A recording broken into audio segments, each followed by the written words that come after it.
most distant at the times when I detested him the most. He kept reaching out.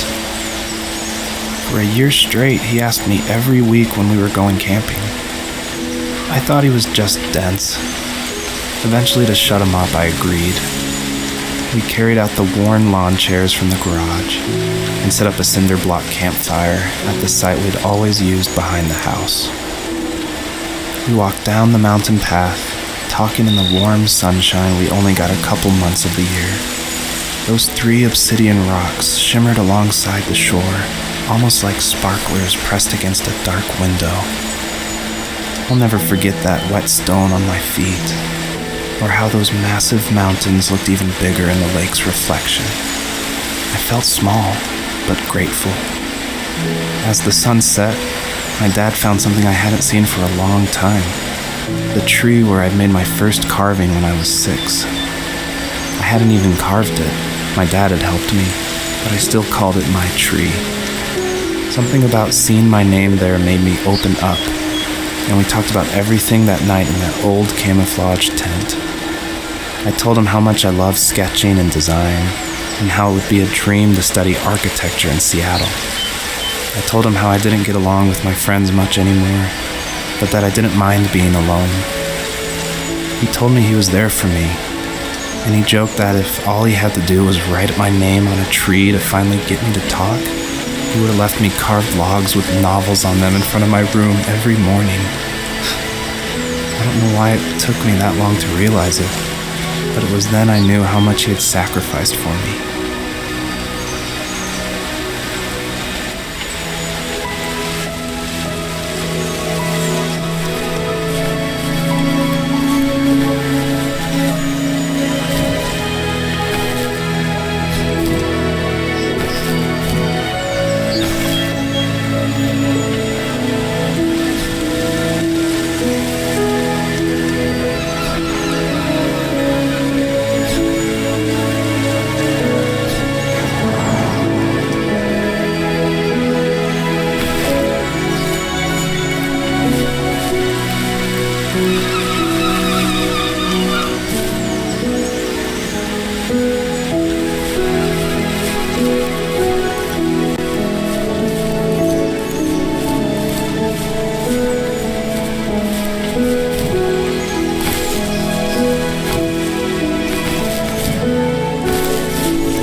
On our property, there were old abandoned pieces of a shed and car long left unused. I used to ask him all the time who those people were that left all this junk, and I'm sure he got so tired of hearing it that he made up some elaborate stories how a brown bear ate them and haunted the woods afterwards.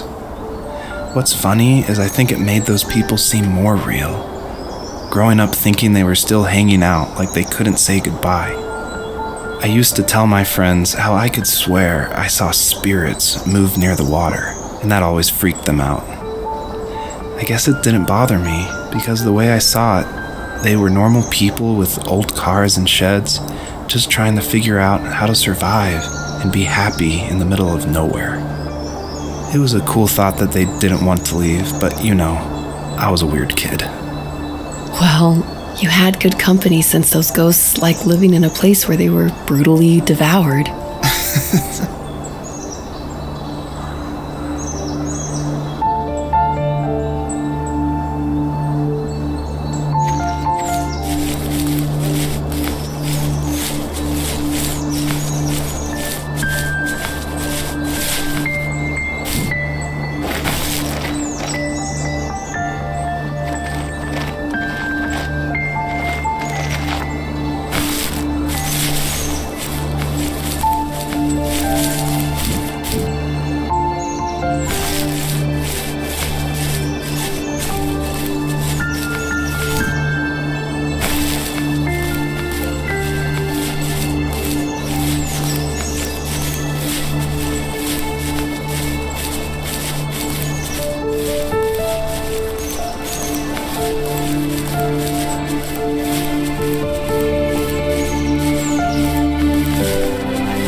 We were happiest underneath the evergreens. We decided it was time to finally map out the hundreds of acres we lived on just to pass the time during the summer. He was only free in the evenings, so I would spend the day wasting time on dial-up internet and sketching, and then we would rush into the woods, pen and map in hand, before evening fell. Sometimes, the aurora borealis would cast a cold green glow on the mountainside, and we would finish our route underneath a twilight sky. Sometimes I was lonely during those summer days, but there was comfort in the routine. A lot of teenagers aren't looking for the daily grind, though. There's nothing wrong with wanting to get out, to leave your childhood home. You wanted to progress, to make something of yourself. Yeah, you're right. That house. I'm sure it's the same as how I left it. But then why does it feel so different? I doubt you're the only adult to have looked back and asked that question.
of stuff in his free time.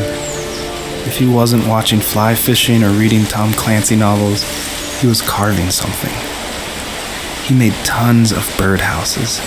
Not that he was into bird watching, but I think he really missed working and adding on to the home. If he couldn't afford the time to build onto our own house, he would have to settle with watching birds move into their little homes. We kept an old mattress in the bed of that ugly yellow truck, so we would drive it deep into the woods and then watch the birds fly into their houses while the sun set. Usually it was accompanied by venison jerky or a cold Coke, but not a lot of talking, which is how we both liked it.